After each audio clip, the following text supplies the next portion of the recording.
भसहन में गोली चलते रे, जुलूस में डीजे बजते रे, भसहन में गोली चलते रे, जुलूस में डीजे बजते रे। पिकअप वाले भैया से निवेदन की पिकअप को धीरे धीरे आगे बढ़ाए, नाचने वाले को तकलीफ हो रही है। हेलो हेलो आवाज कम कर, हेलो।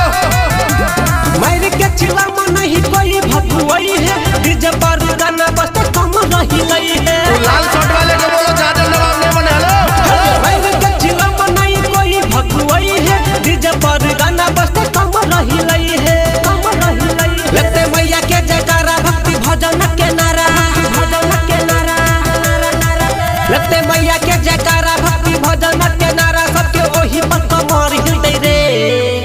भसहन में गोली चलते रे, जुलूस में डीजे बजते रे, भसहन में गोली चलते रे, जुलूस में डीजे बजते रे।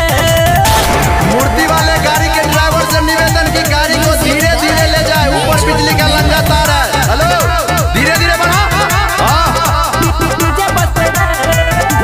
बड़ा रंग दहार चप्पू जैसा मिट्टी, सिस्टम में रहने तक टूट जातो बाती।